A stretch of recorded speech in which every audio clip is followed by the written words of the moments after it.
Stop in today while they last, right here at the Sleep Center. The Sleep Center, where it's bedtime all day long. With over 65 years of combined experience, Instant Replay Sports Cards is happy to help you take your collection to the next level. They carry all the new hobby boxes, signed memorabilia, and supplies. New and vintage cards and Pokemon. They sell and trade cards and are always looking to buy. They're an authorized source for Topps, Panini, Upper Deck, and Leaf cards. Instant Replay Sports Cards is open 7 days a week at 752 West 23rd Street, down from Academy Sports. It can always be reached at InstantReplaySportsCards.com. Tired of boring merch and want your brand to stand out like the big names? Elevate your look with Red 7 Tees. They don't just print shirts, they create bold identities. They are a veteran-owned custom apparel shop providing the kind of detail that turns heads, using high-quality digital printing and embroidery to give you that unique style you love with no minimums or cookie-cutter designs. From small business to sports teams, if you've got a vision, they'll help you wear it proudly. Visit red7tees.com. Take your next adventure in an award-winning Kia from Bill Bird Kia. Discover the new Kia. We invite you to stop by Bill Bird Kia and test drive the new 2025 Kia. You'll get the perfect balance of comfort, safety, and technology. The 2025 Kia SUV family has movement that inspires. Drive away today in a new 2025 Kia Soul, Seltos, Sportage, Sorento, or Telluride. Fuel the thrill and command the road in the luxury of a 2025 Kia K5 sedan from Bill Bird Kia. Performance, power, and design built for you. Spark inspiration in the all-electric 2025 EV9. It's a modern masterpiece, fast charging, rugged, and roomy. Bill Bird Kia is the original home for the 20-year, 200,000-mile warranty. Stop by 2435 East 15th Street, Panama City, or anytime at BillBirdKia.PanamaCity.com. We'll treat you like family and give you the peace of mind you can trust. Your local community dealer is Bill Bird Kia. MLB is incoming, and you won't miss a game. Introducing Scorpion TV. Over 5,000 live streaming channels. Catch every game of the season with over 100 sports networks, including ESPN, ESPN+, the NFL Network, and Red Zone. Even pay-per-view events. Watch 400 local network channels from Panama City and most major markets. Fox, ABC, CBS, and NBC. Just $45 a month with our promo code ESPNNW. Go to ESPNPC.com and click the Scorpion TV logo. It's the Mattress Model Closeout Sale going on right now. Save up to 50% on top name brands, including Tempur-Pedic. Stop in today while they last, right here at the Sleep Center. The Sleep Center, where it's bedtime all day long. WGSX Lynn Haven, WVLQ Port St. Joe. Powered by Panama City Toyota. ESPN Northwest Florida. It's the next evolution of sports talk radio. The biggest stories and the biggest reactions. From college to the pros. Interviews with the newsmakers, sports betting, your phone calls, and more. And now, we're taking the inside drive with Ryan Mulvey. I love it. Broadcasting from the Gulf Plus studios on ESPN Northwest Florida.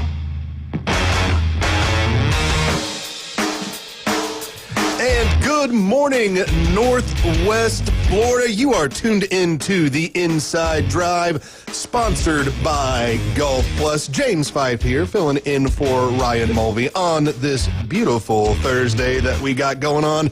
Not raining on us yet, but the weatherman says we're going to get some rain, so hopefully it holds off, all that kind of good stuff, because right now we have yellow flags at the beach, so head on out and enjoy the water. With me today, Coach Brian Haddad. How are we doing this morning, sir? Doing well, doing well. And as always, behind the glass, hitting the ones, hitting the twos, making it happen, going out to the world, David Hayes. What's going on? NBA Finals Game 1 tonight. I am excited. Number one game. Pacers, man. Yeah. First time the Pacers have been there in, 2000? I was going to say 25 years or so, man. So excitement Quarter abound. Century. Excitement abound. We'll be talking about that later on in the show. And I got to tell you, it is ESPN 104.3 right here in Northwest Florida. You can call the show. You can text the show, 850-215-6290.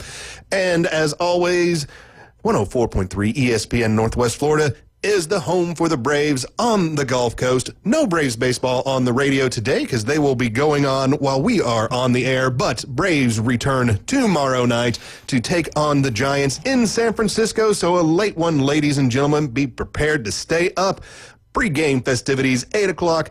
First pitch for the Braves, 9:15 on a Friday night. So we'll get things started. We'll go over last night's scores. We'll start with Major League Baseball.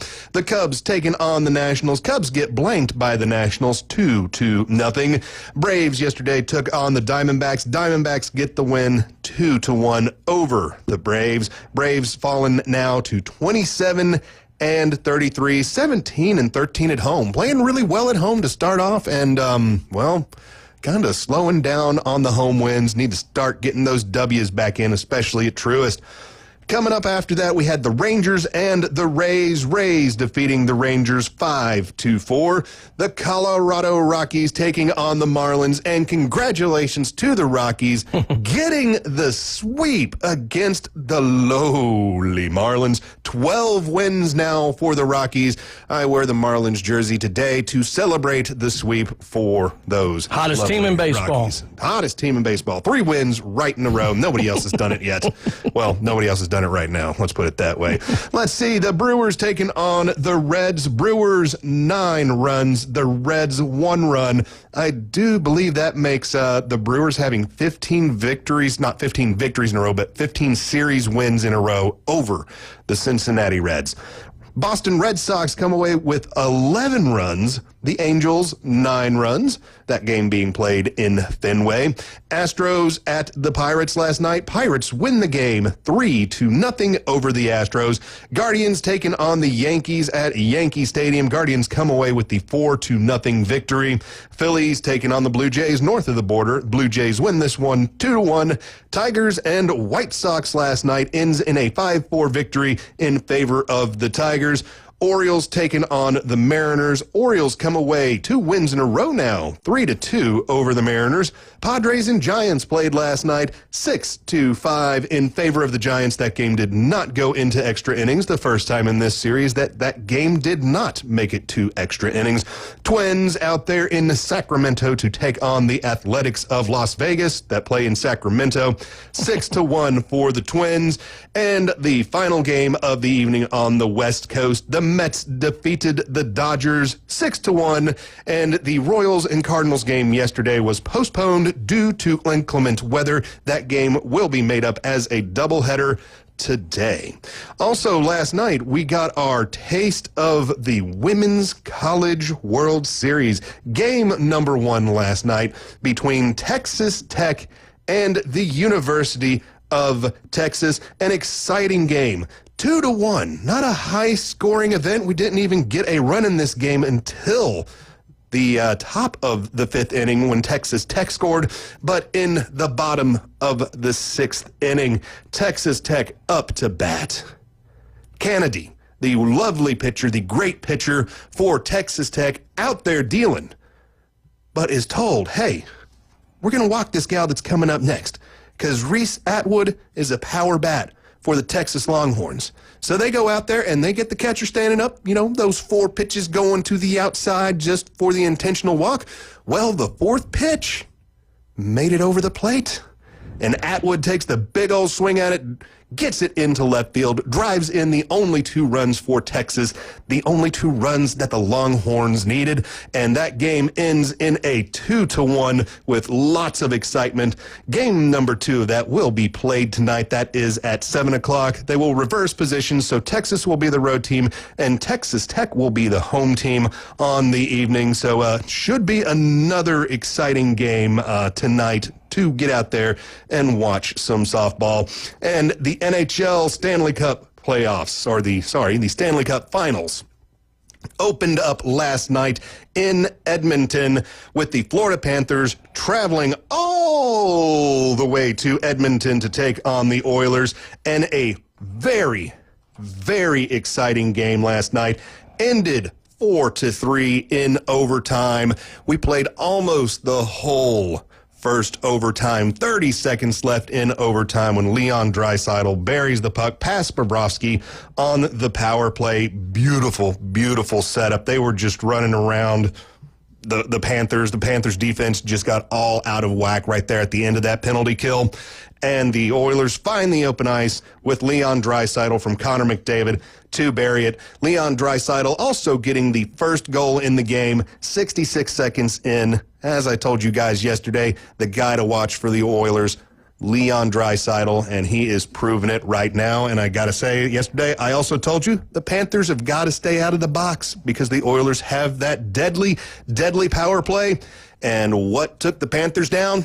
The power play of the Oilers. Going into that penalty box. Guys, be careful. Both teams got to be really careful on this one with going to the penalty box because Brand Marchand buried an absolutely beautiful one in the second period going past Stuart Skinner for a power play goal as well. But, I mean, if you look at it, your chances of scoring are higher on the power play than at any other time because, well, when you got an extra guy and they're sitting a dude, your chances of getting that goal are a lot higher.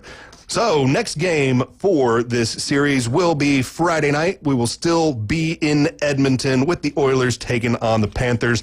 No real other news coming out of that game right now to really relay on to everybody to let them know what's going on. Coaching hires happening around a couple of different leagues today. The Suns are hiring Jordan Ott, the former Cavs assistant, to be the head coach of the Suns.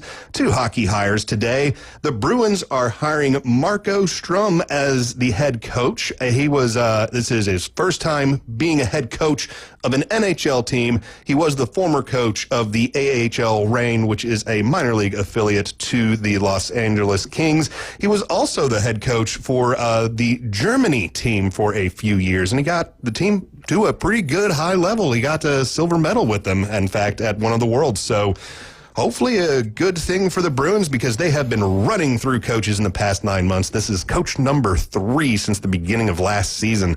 That's it's a little excessive for me, but hey, if things are going down and you think you got to make some changes, then it's what they're doing. I think they were a little quick to fire Jim Montgomery because he led them to the promised land and kept them there for a good 5-6 years. So that one kind of threw me for a loop, but sometimes a new face can make things happen. The Penguins now have named a head coach after firing Mike Sullivan.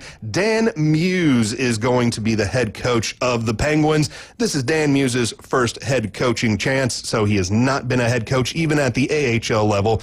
He was last an assistant coach for the Rangers when Peter Laviolette got fired from there. He also lost his job as well, and he was also a former Predators assistant coach, mostly working on things like the power play and the penalty kill, and has had a great history of running penalty kills in the NHL. Each time that he has been on a team and he has coached that team and he has run the power play for him, penalty kill, top 5 in penalty killing every single season that he is behind the bench. So good luck to all of you gentlemen in your new adventures as head coaching hires. Dave, some good news for you. Who do you think made the better hire? Who do I think made the better hire there? Muse is more of a known entity to the NHL, and he also has that history of having those great penalty kills. I think that is the better hire out of the 2 hires today. Although I think Marco Strom, I just want to see what he can do. He did fairly well in the AHL, no championships, a pretty good run into the Northeastern quarterfinals because they separated into 4 divisions in the minor league hockey system as opposed to 2 conferences like you do in the NHL. So it should be interesting. All NHL teams now have a head coach. There are no open positions left for head coaching spots in the National Hockey League for the upcoming 25-26 season. Dave, good news for you in your Tampa Bay Lightning. Let's go. Nikita Kucherov has won the Ted Lindsay Award. That award is given out to the players, by the players, to the player that is the most outstanding. So only guys that are part of the union get to vote for this award. So that is the dudes that is playing against him saying, you the best man. Yeah, no, that's interesting. His second time winning the Ted Lindsay Award. It's great, but let's see that performance during the playoffs. So come on, Nikita. It's just like he goes. I know that the defense key in on him more because he's such a talented player, but man, the last 3 years, really, we haven't seen a whole lot of Nikita down the stretch. Not in the play. I mean, in the playoffs, he gets quiet, but also you're going to see a lot more, I think, physicality. You're going to see the physicality. You're also going to be seeing, I think, a little more man-to-man defense in a playoff situation instead of a zone. And basically what they're going to do with the man-to-man there is they're just going to eliminate him out of the play. And they're just going to just guard him so nobody, if he gets the puck, everybody knows what he had for dinner last night. Yeah. One of those type situations, because they're not going to let him have any kind of room to make things happen, because he's not really known as the big goal scorer, but he can dish that puck out to get some goals. Excellent setup man. Probably the best setup man in the league right now. If not, he was, and he's still He definitely like top was. 5. When Stammer was there, he absolutely was, because Stammer would be over there on that left circle, and my goodness gracious, they would pound it from there. Just standing in that same spot Ovi does, and just that release. Once that you saw it going across and you saw that stick from Stamkos getting, cocked and ready to go, you knew that 95-mile-an-hour slap shot coming right to the goalie, usually to the top left corner, because that's the farthest corner to get, and it's usually the corner that gets open on a movement. I wish they could find a way to get Stammer back there for real cheap. Snag him back from the Predators, and I trade him to you just for the power play. Hey, leave my Predators alone. I'm a huge Pred fan, and hey, we can talk some trades here, Dave. They're more like They're more like the Nashville Prey. Yeah, fair enough. Right now they are, because right now it's a situation where a lot of older guys on a lot of long contracts, and I just don't quite know what Nashville's Not a whole lot of it. catfish flying on the ice anymore. No, not really. They are, well, I mean, I guess they're getting catfished. Yeah, they're getting catfished. Boom, boom. All right. Pablo Lopez, starter for the Minnesota Twins, going to be out the next 8 to 12 weeks, has a grade 2 strain in his right shoulder, made his last appearance on Tuesday night, pitched 5 innings, came out during the 6th inning when he was out there, doing his 8 warm-up tosses, and was just like, my shoulder is just tight. Pulled from that game with shoulder, quote-unquote, soreness.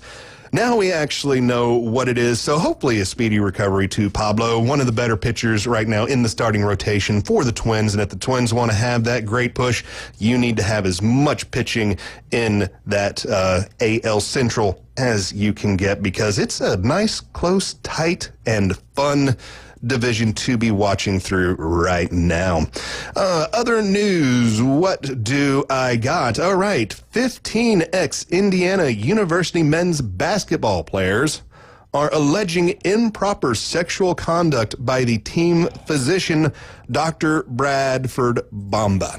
Now, this happened back from like the late 70s through the late 90s, so this happened quite a while ago. And this was brought to the attention, and a lawsuit was brought a few years ago when Dr. Bamba was in his late 80s. He did take the stand in a court of law and basically had 45 questions asked to him, and every single answer was, I plead the fifth. So did he incriminate himself? No. You just said did he twice. But yeah, exactly. Did he? It doesn't help. If you can't answer any questions, it does not look great in a court of law. But the gentleman has, or the doctor has passed on since that time, but you still, players looking at the university going, hey, we told you this was happening. Why did you guys let this keep on going? So another doctor involved with athletics at a college level in trouble again. That's been kind of a thing here in the past, 10 years. So Big Ten again. I guess we remember Larry Nassar. Everybody remembers that one. And that one did not turn out well for the universities involved in that. So hopefully we can get some closure with this. I'd really like to see some closure for all of those players that had to deal with all of those things happening to them in, ways that probably did not feel good at all. The 2026 College Football Hall of Fame has their ballots out. Who's on it? Let's figure out. Cam Ward's on it. RG3, Nakonkin Shu, Mark Ingram are the big names on that list. How you guys feeling about any of them making it into the Hall? I don't know, but after Shu, that was Nanamikan Shu. made me hungry for some Chinese food. Sounds like we had a Asian defensive lineman right there. We did for a little while. He was a big old black guy, Yeah, right? yeah, he was huge, man. He was a mean son of a gun as well. But Probably should have won the Heisman, honestly. Yeah. He was second, but who was it that won over him? Was it? I'm trying to remember. What year would that have been? 10?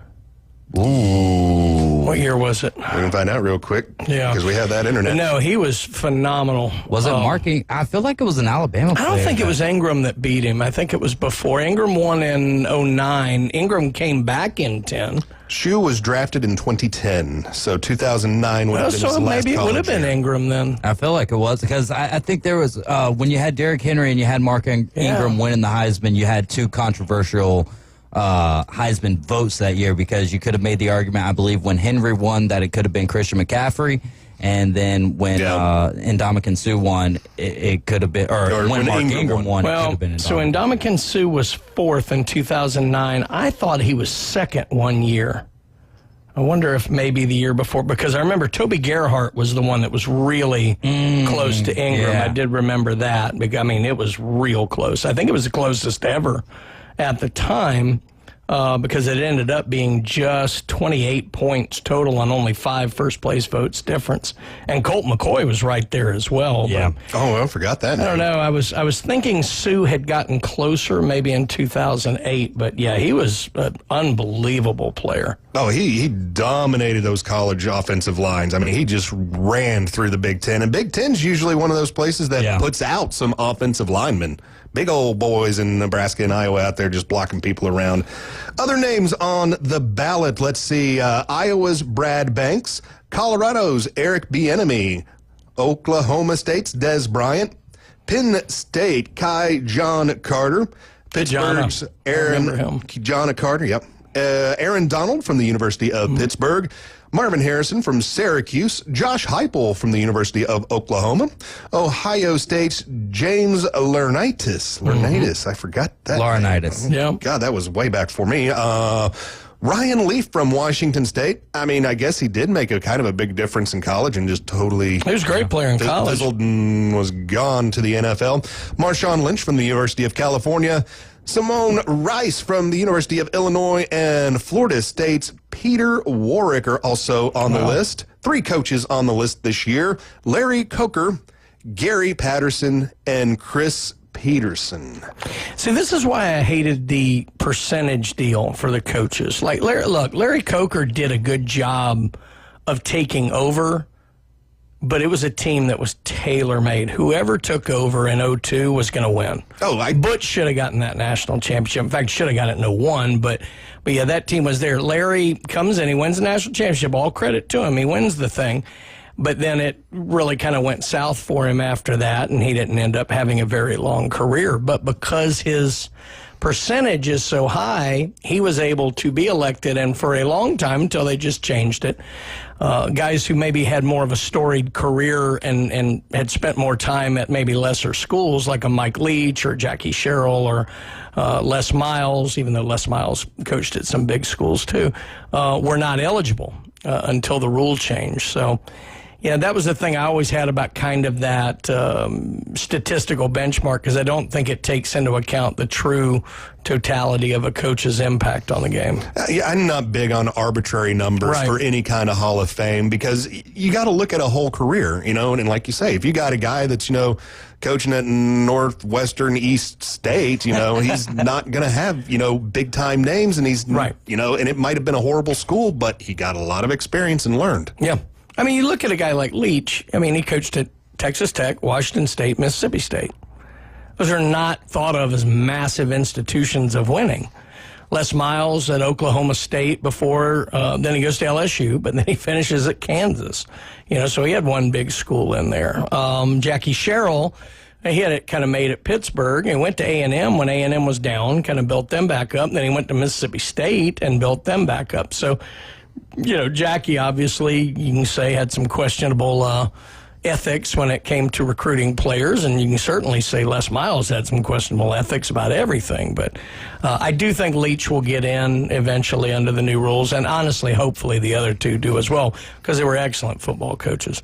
Out of that group, it's hard to really argue against anybody. There are some I thought made a much bigger name for themselves in the pros than college. Like Donald was a good player in college, but he really made his name in the pros. Marshawn Lynch, other than stealing the golf cart, in that game with Cal, which is one of the funniest pieces of video ever. He was significantly better pro than he was collegiate player. But, yeah, I got no problem with those guys going in. Yeah, for me on the list, guys that were like college guys that they got their name in college are guys like Eric Bieniemy and Peter Warrick for me, because those guys had huge names in college.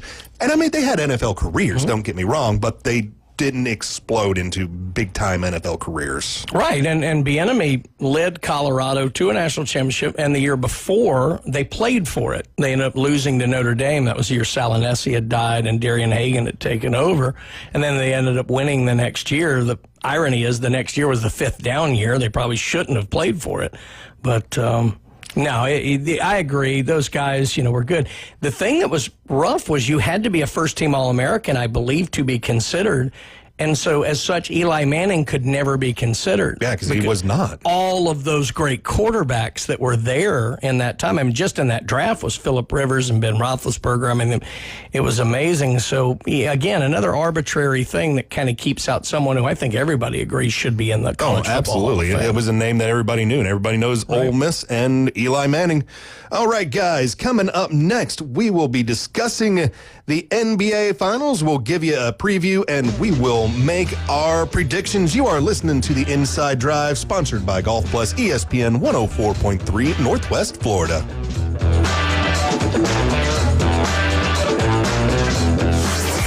ESPN Northwest Florida. The Dan Patrick Show. Dan Patrick. The finger pointing has started in New York, and most of the fingers are pointed at Karl Anthony Towns. So there were reports out of New York suggesting the team grew increasingly frustrated with Karl Anthony Towns' defensive habits throughout the playoffs. This isn't a new revelation. It's the Dan Patrick Show, weekday mornings from 9 till 11. ESPN Northwest Florida. Good morning. This is Joanna on ESPN Northwest Florida with your forecast on this Thursday.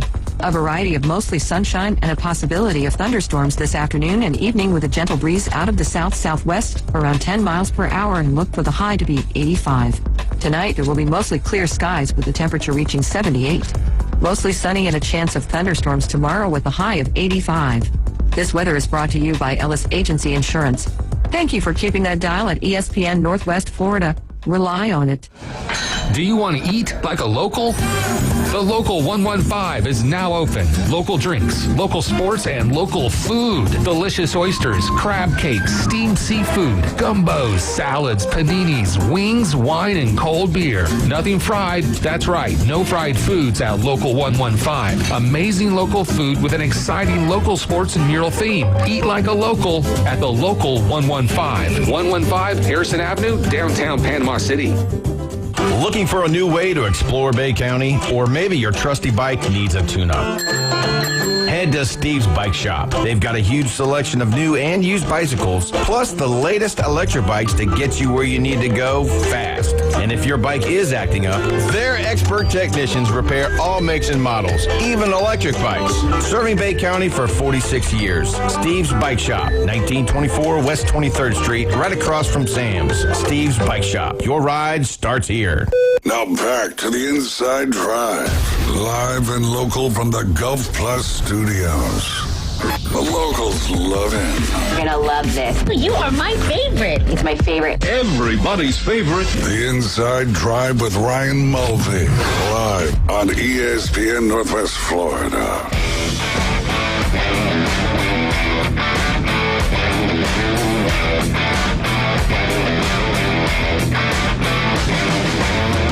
Inside Inside Drive right here on ESPN Northwest Florida, 104.3 ESPN. And, of course, you can take us with you everywhere you go. Just download the app, go to the Apple Play Store, go to the Google Store, download the app, take us with you everywhere you go, and be sure to be voting. Voting starts tomorrow for the Best of Bay, and we have two personalities right here that are on the list for Best of Bay. We have this show right now, Ryan Mulvey with the Inside Drive, and Ryan Mulvey is nominated for radio personality, along with the Coach James Hale Show, with Coach James Hale nominated for Best Radio Personality for Best of Bay. Get out there, make sure you head out and vote. Voting starts tomorrow. You can go to ESPNPC.com, and we will link you right there on where you go to vote. And let's bring that trophy right back here and leave it in this studio in its rightful place, because this is the best local radio right on the air. I said this is the Inside Drive, sponsored by Golf Plus, and if you need any golfing needs, you need some new clubs, you need to get a regrip, you need to get a retread on your shoes, I'm sure they do that too, head on over to Golf Plus. See Alan Watson over there at the shops at Edgewater, or right off of Montgomery Highway in Dothan, Alabama. So we're going to talk some NBA Finals. The NBA Finals coming up tonight. Tip-off set for just a little bit past 7:30 this evening. The NBA Finals, we will see the Oklahoma City Thunder at 68-14 for the season, taking on the Indianapolis Pacers, who were 50-32 for the season. Thunder, the best team overall for the NBA this year, so that means, they call it the President's Trophy there? That's what they call it in hockey. They got a name for it in the NBA? I think they just call it the best record. There we go. Yeah. Best record, Thunder. And the Pacers came into the Eastern Conference Finals as the number 4 seed and have made it all the way to the finals.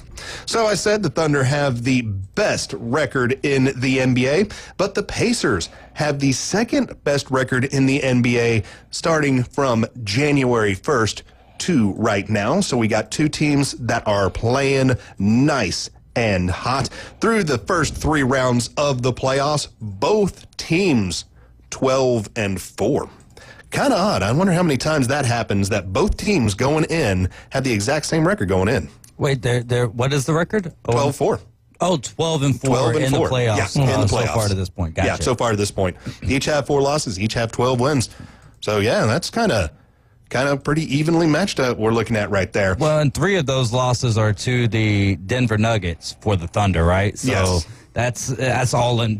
Basically, all of their losses are from one series. Are from one series up against one team that I thought had a really great chance of making it to the NBA Finals. Yeah. I mean, that was my pick, was the Nuggets, and they beat the dog mess out of Memphis in the first round. Then, the Thunder or the Timberwolves made it look good for a game. And outside of that, it was all Thunder. Whereas the Pacers, they've had some they've had clutch games. They've had games that are coming down to the wire. So their 12-4 has looked a lot closer, a lot more questionable than what the Thunder's has to an extent, right? But the run that the Pacers have been on to only lose 1 game to Milwaukee and then 1 game to Cleveland and then 2 games to a very strong New York Knicks team. Right, exactly. I think it's been a very impressive run, and I think we're in for a lot more fun than people want to give the Pacers credit for. And we'll see tonight in Game 1. I mean, the Thunder have had a longer layoff, and the Pacers have had a lot of momentum building up towards this game, plus they're playing that underdog role, and hey, plus 9 right now for game number 1. Yeah. And if you go look at... I think it's like plus 325 for the win tonight, too. Yeah. And so it's not good numbers right there. If you're believing in the Pacers, I'd drop on that 325. A $2 bet. $2 later on this afternoon, which, dadgummit, last night in the hockey game, the only thing I was missing was a Barkov point. Oh, I got my NHL one hit last night. We'll talk about that one at the $2 bets. But yeah, it was the only one I had hit last night, but it was my big one, so got all my money back from all the bettings that happened, so can't really complain too much. Pacers have never won the Larry O'Brien. They have not. Neither have the Thunder. The Thunder have not. The Seattle Supersonics, I don't know if they have any of that supersonic history or not. but the Should be. Supersonics won in same 89. organization.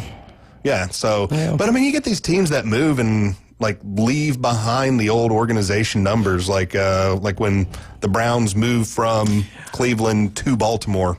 Yeah, I mean, wasn't that part of the deal, though, when they were going to reinstitute the Browns, that they kind of did something like that? I don't know. I think it goes with them, honestly. It was part of the deal for them to get out of town. Yeah. For like, hey, you know, we're going to leave, you know, if you'll just let us out of the lease for this last year so we don't have to play in the old Cleveland Municipal, Right. we'll just leave all the Cleveland Brown stuff here and we'll pretend the Ravens are a brand new organization, even Right. though we're taking all the coaches and the players and everything else. But typically when you move, the things do go, like the Titans retain all of the Oilers they did. stuff and things like that. So I would imagine it would count. I'd imagine that so. People of Seattle are not going to be happy about that. But Yeah, so that's I guess- still an open wound in Seattle, by they're the way. horribly hurt about that. That's one. worse than the Houston Texans and the Tennessee Titans. Oh, yeah. I guess because the Texans have a team there. Yeah, right? Houston So has that a team now, at kind least. of opened up the wound for a little bit, but then, you know, that was the Neosporin to kind of create it or to heal that wound, whereas Seattle doesn't have anything. And they did win the championship in 1979. I had no clue Correct. Yeah, it was about just that. one. But it looks like the OKC's Thunder, the history is tied, obviously, to the Seattle Supersonics, but it doesn't look like the fans, like the OKC fans, like that history to be separate. Gotcha. So it doesn't matter, though. You're still, you know, champion. You hadn't been there in a hot minute, and the town that you're in now, they've not been there yet. So celebrations, everybody. Everybody celebrate. I mean, you got two teams here that, let's face it, 3 years ago, they both had, 40 wins, 49 wins, somewhere in there. So two teams that weren't exactly winning a whole bunch 3 years ago. Yeah, no, you know, the Pacers are kind of back to this for the first time in a very long time, and it is back-to-back Eastern Conference Finals appearances for them. But the Thunder, I mean, 2012, they had great success when they had that trio of Westbrook, Harden, and KD. Then they struggled for a little bit, but then when they got Billy Donovan, then that they had like some very unexpected greatness there. And then they've been back to this really since getting SGA from the Clippers. Like his second year there is when they really took off. And that's, you know, both of these teams have something in common, and that's trading Paul George and getting a nice That's what I was going to haul. ask. Did y'all read that story about they should call this the Paul George Finals? Yeah. Because it was the Paul George trades are what kind of got both of these two teams to the place that they are now. And both of those teams brought Paul George in, figuring he was going to get them there. Yeah. And, Playoff P? Yeah. And I mean, I guess he did get him there, didn't he? You know, just not in a direct way of him doing it personally, but they're there because, well, I mean, he was a part of those teams. And, well, I mean, you're part of the history, so you're a part of those teams. Thunder are 80-18 this season if you want to take regular season and postseason, put them together. Man. That's a lot of wins. So what are the Pacers? 62 and 36? Yeah, 62, and then they got another 12. There's 68 regular season wins. That was fourth highest all time? Yeah, somewhere up there. Yeah, I think it was fourth highest all time. That's crazy. They were working on the record. They didn't quite get to it, but that would have been crazy. Thunder against the East this year, 29-1. Wow. They have lost one game to the East. Come on, don't read those important stats like that, bro. Well, you want me to, I'll make you feel better, Dave. How about this one? Try me another one up. The Thunder beat the Indianapolis Pacers on December 26th, 120-114, and then the Thunder beat the Pacers in Oklahoma City on March 29th, 132-111. What was the second score? 132-111. So when were those games? The first game was played December 26th. Okay. So right after Christmas, because they didn't play on Christmas this year, I'm taking it, since they played the day after. And then towards the end of the season on March 29th, that one was the bigger separation of points. OKC won that game by 21. And that was one of the few losses after the All-Star break for the Pacers as well. So we'll have to see. Maybe, I mean, that's those are two pretty convincing wins right there. Yeah, those are convincing wins. If you want to just break it down right now, if you want to break it down by game right now, OKC has the advantage on points per game. Indianapolis has the advantage on field goal percentage per game. OKC has the rebound percentage per game. Indiana has the assist percentage per game. Indiana has the block percentage per game. And Oklahoma City has the steal percentage per game. So pretty even there, though it looks like Indianapolis might have the little bit better defense.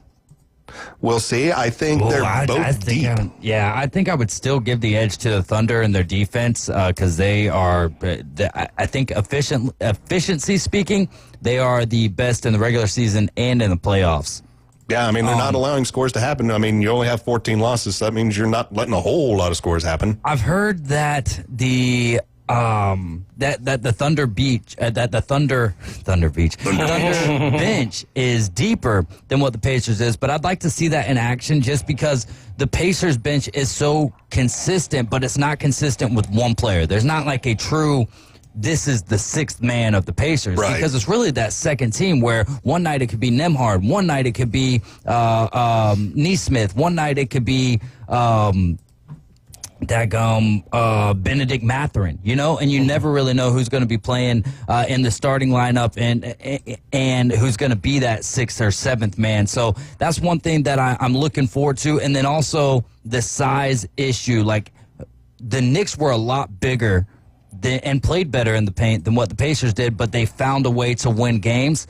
Whereas I don't think OKC is as big as what the Knicks were, but Hartenstein is going to play that Mitchell Robinson type role, but then you're going to have Chet Holmgren, who's going to match up very well with Pascal Siakam. So who's going to play better out of the four position? Is it going to be Chet Holmgren? Is it going to be Pascal Siakam? The Pacers have a tough road ahead. It's going to be an uphill battle for them. But if there's one team that can exploit OKC, it's going to be the team that can push the pace and make the tempo uncomfortable. And that's where I could see the Pacers embellishing in that underdog role. That's what I saw with the Pacers against the Knicks. Was I saw a team that was in heavy conditioning. Like the Pacers were just outrunning the Knicks, especially like when you got towards the end of the games. And you even saw this at the end of the games when the Pacers were coming back from being down by 12 with 3 minutes left. Yeah. And coming back with the win. That shows you that they have the better legs, that they got the better speed, that they got the better lungs that can keep on going as the game wears down and wears the body down. So you want to get into the arena night at OKC? Anybody? Sure. Who wants to get in? You got $493? I thought you were talking about something that OKC was going to be doing with the arena or something. Yeah, no shot of making it there on time. I mean, shoot, even the Pacers plane was diverted the other day. Yep. But no, man, for what? 493. 493. Nosebleed. That's get in. That's get in nosebleed. You do get a seat with it. It's not standing room. It is a chair. But you're still sitting against the back wall for $493. That is... I thought it was actually going to be a little bit more, considering it was their first time. Not as bad as I thought. First time there? Yeah. So you don't have that fatigue yet where people are like, oh, I've seen game one. I don't need to see game one. No, it's like, this is the first time I can watch an NBA final here. Oh, yeah, I'm on board. So, I mean, $493, not a horrible price, really. I think that's, pretty reasonable, really, for what what we're talking about here. I mean, I should have gone and looked up, and I might do that here during the break. The cheapest ticket last night for the Oilers, I'm sure, was crazy stupid, because those people are crazy stupid about that team. They will pay for that. So, players to watch. Who is the Thunder player that you guys are going to be watching for? Well, everyone's going to be looking at SGA. That's what I wrote down. Yeah, that's the obvious answer. But I really think that, between SGA and Halliburton, they're two different type of point guards, whereas SGA is slithery, and both of them are slithery. But with SGA, he leads the league in playoff drives and regular season drives as well.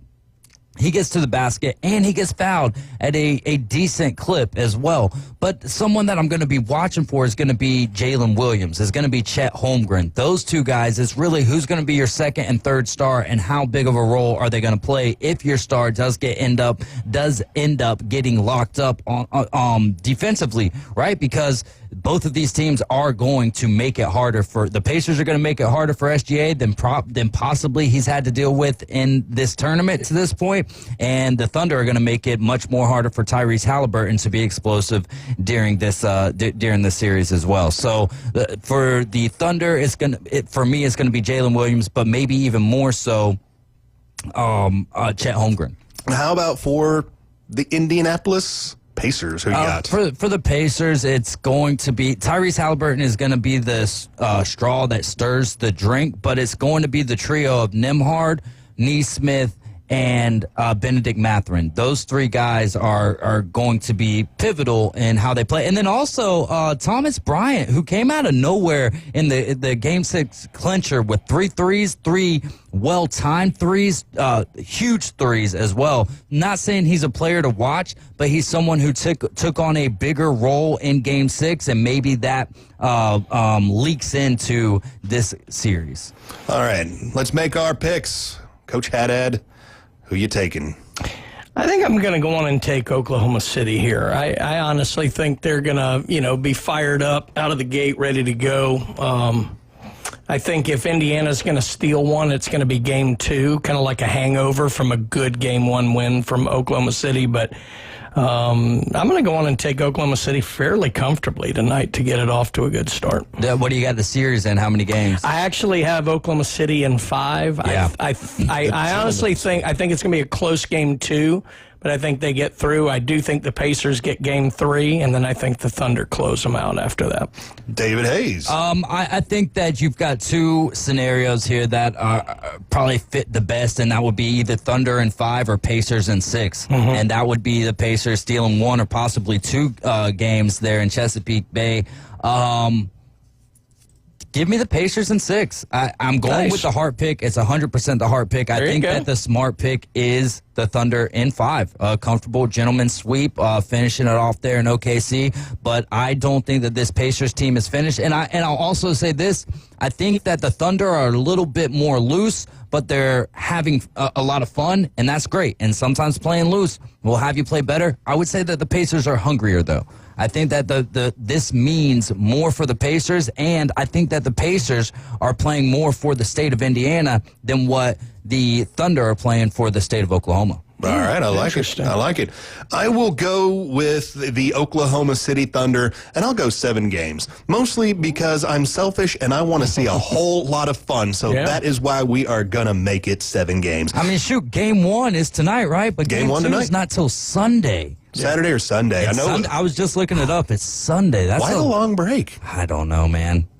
Why the long break? Oh, well, I mean, somebody in scheduling probably knows more than I do. Well, and then the next game 3 is on Wednesday. Then you go to every other day where Game 4 is on Friday. Then the next game is not till Monday. I mean, I bet the arena was rented Saturday night and they couldn't get out of it. Maybe so, but it also, I think that it will make it to where we can watch the NHL and NBA on separate nights. So I always love it when that happens because I want to watch both, but when it comes down to it, I'm watching the NHL on the big TV and I got the NBA on the smaller TV. Coming up next, everybody, we are going to be talking NIL and SEC and what we think will happen to the SEC in this Wild West era of the NIL. You are listening to the Inside Drive on ESPN Northwest Florida. ESPN Northwest Florida. Colin Cowherd. Aaron Rodgers and the Steelers have something in common. Neither take the duty of quarterback with great urgency. The Pittsburgh Steelers lost their left tackle, their 2 quarterbacks, their top receiver, and a really good running back in Najee Harris. And their answer is, I think Aaron's our quarterback. We're not really sure. The Herd with Colin Cowherd. Weekdays, ESPN Northwest Florida. PCB Hobby, the beach's premier hobby store for sports cards, comics, coins, and trading card games. PCB Hobby carries the largest selection of boxes and packs from the latest releases of brands like Topps, Panini, Leaf, and more. Looking for a specific player or team? PCB Hobby has a wide assortment of raw and graded cards. They carry parallel rookie, game used, and autographed cards in both modern and vintage. Have a collection you want to sell? We buy, sell, and trade. PCB Hobby on Back Beach Road, just east of Florida Linen. Call 850-320-8388. So you've heard the saying that if you love your job, you'll never have to work? Well, it's true. I've worked for Brock Lawn and Pest Control for many years. The commitment to the needs of customers. And their commitment to each employee makes Brock a company I'm very proud to be a part of. Brock's core values are also mine. Give people more than they expect, and always honor your promises. This isn't a job, it's a service to help people live a healthier lifestyle. Brock Lawn and Pest Control. Our family protecting your family. Mid-South Lumber, where they treat you like family. Locally owned and serving the residents of Bay County for over 45 years. See Mid-South Lumber for all of your DIY projects, including windows, doors, siding, lumber, and millwork. Are you building a new home? Bring your contractor in to Mid-South Lumber and meet with a member of their sales team to discuss your framing, siding, windows, and doors. Mid-South Lumber, the biggest little lumber yard in Panama City. 717 West 11th Street. Broadcasting from the Gulf Plus studios, it's the Inside Drive. Are you ready? Celebrating 2 years of broadcasting history. I love it. It's the Best of Bay awarded Inside Drive on 104.3 ESPN Northwest Florida. Weekdays 11 to 1 with Ryan Mulvey. Becky was on roids. On ESPN Northwest Florida.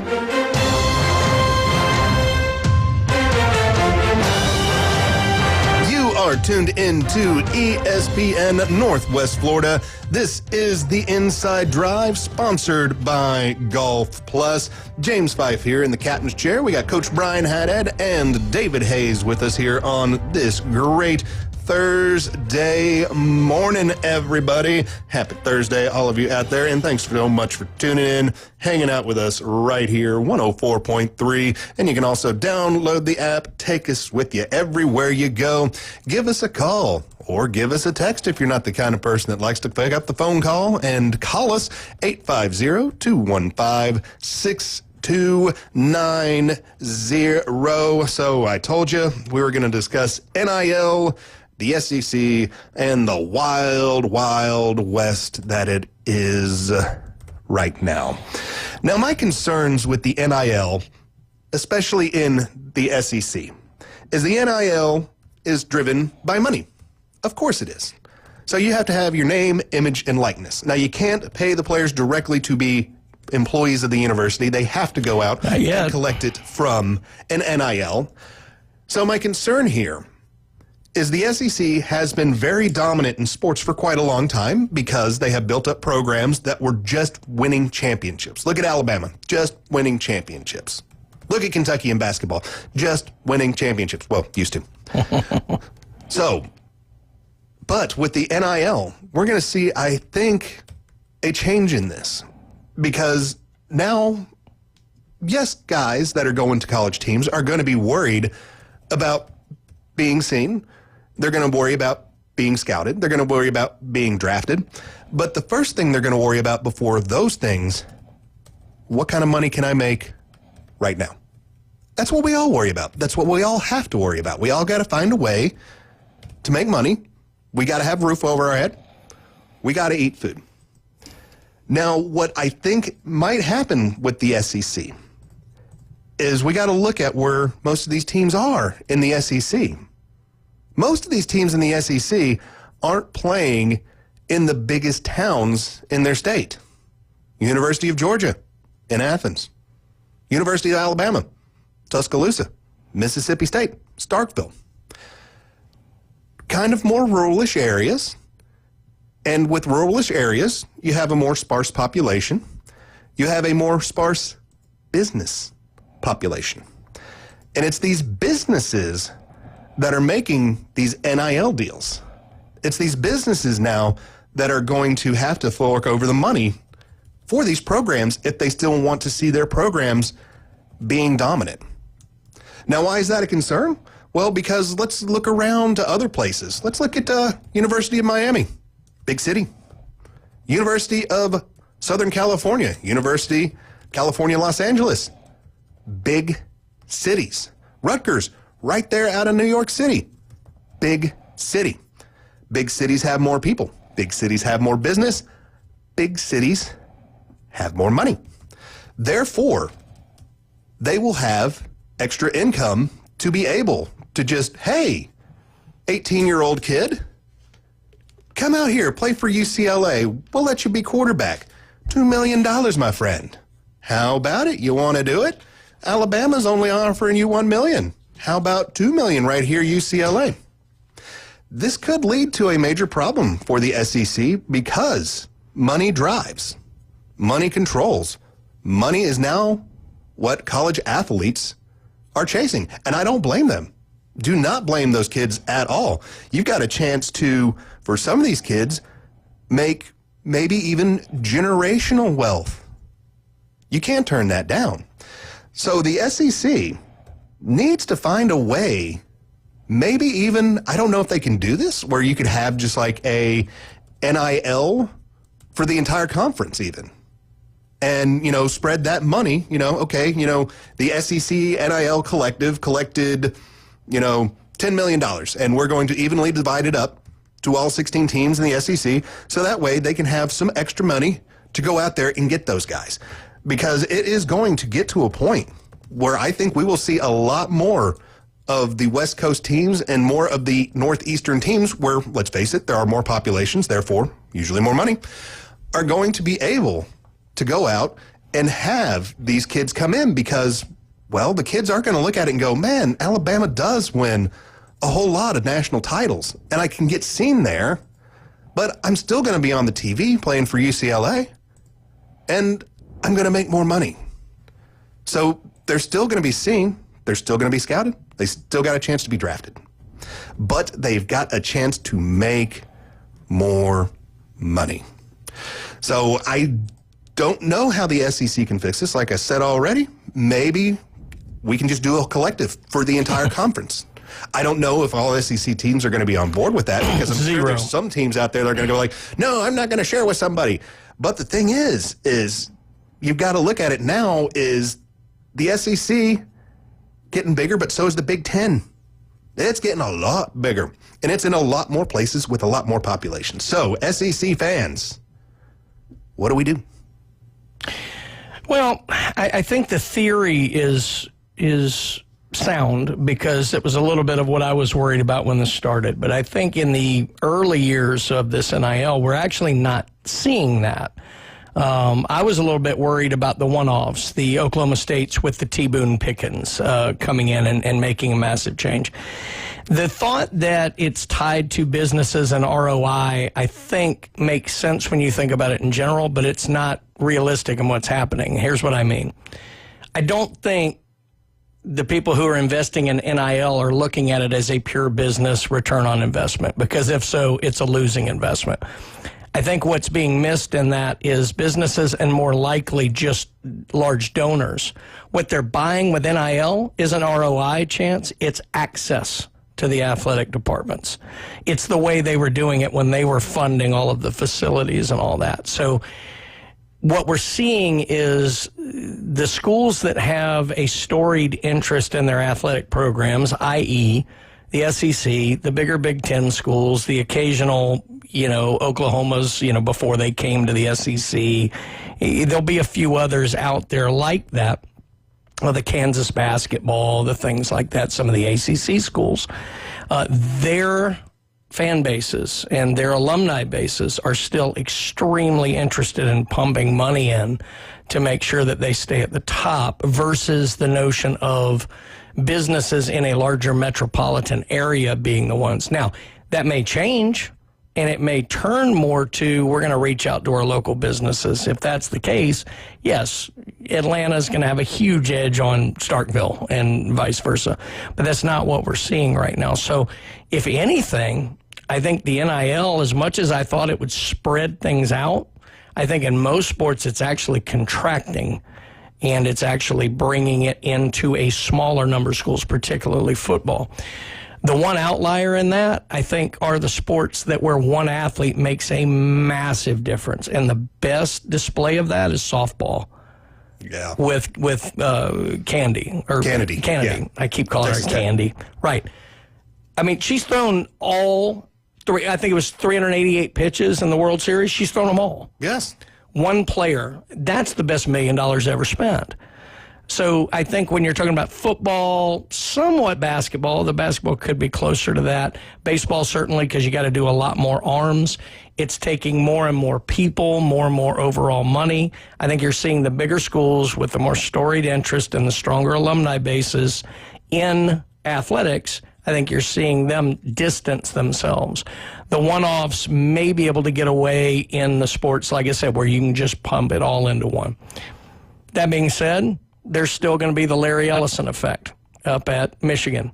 You know, as everybody says, trying to impress his girlfriend up there and pumping a lot of money in. But Michigan has a very storied, athletic tradition. So I think your theory is sound. It's exactly what I worried going in. But if you look at the first couple of years of this, it's actually kind of proving the opposite. Think any guardrails are coming? Well, there's definitely going to be guardrails coming. The problem is going to be what NIL was intended to do at the legislative level isn't ever going to be what it was. So it was designed to be for an athlete to maximize on their name, image, and likeness, which makes perfect sense. From a legislative and a national and a Congress perspective, that's what it is. But what they're going to end up getting are the no-show jobs that they've always tried to outlaw, because that's what they're getting. I mean, it is pay to play. You can say, oh, you come to an autograph signing here for $50,000, when really that's $1,000 worth of something. So there's going to be guardrails coming. The more guardrails need to be set, though, on the transfer portal and less on the NIL, because the transfer portal is the bigger issue in college sports right now than the NIL is. I will absolutely agree with that one. Top of the hour has come to us. We are leaving the morning and heading on into the afternoon. That means the Afternoon Delight here on the Inside Drive, sponsored by Golf Plus, ESPN 104.3 Northwest Florida.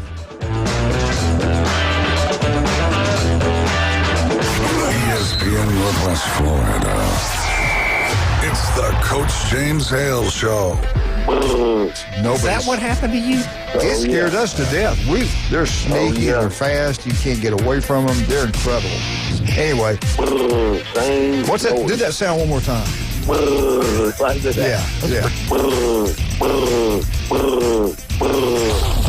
Weekday morning 7 to 9, ESPN Northwest Florida. Good morning. This is Joanna on ESPN Northwest Florida with your forecast on this Thursday. A variety of mostly sunshine and a possibility of thunderstorms this afternoon and evening with a gentle breeze out of the south-southwest around 10 miles per hour, and look for the high to be 85. Tonight, there will be mostly clear skies with the temperature reaching 78. Mostly sunny and a chance of thunderstorms tomorrow with a high of 85. This weather is brought to you by Ellis Agency Insurance. Thank you for keeping that dial at ESPN Northwest Florida. Rely on it. At Brock Lawn and Pest Control, we're proud to be awarded the distinction of being Quality Pro certified. Our technicians have passed rigorous training in eco-friendly application and prevention of pest treatments. Part of the program is the practice of integrated pest management. IPM's goal is to prevent pests from ever entering your home. It includes inspection, prevention, education, and, when necessary, application. We're proud to be Quality Pro certified. Brock Lawn and Pest Control, the standard and level of trust. WGSX Lynn Haven, WVLQ Port St. Joe. Powered by Panama City Toyota, ESPN Northwest Florida. Hewitt Tire and Auto. Call 850-769-7323. Your certified AAA service center and hometown towing. Visit them online at HewittTire.com. On Airport Road in Panama City. 850-769-7323. Hewitt Tire and Auto Center and Hometown Towing.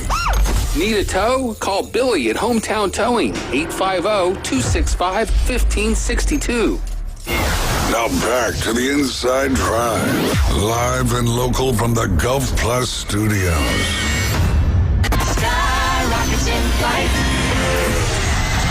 And now, the Afternoon Delight Debrief with the three degenerates from the Inside Drive. Afternoon Delight.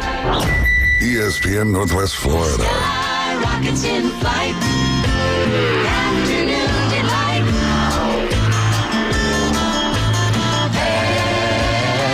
Afternoon Delight.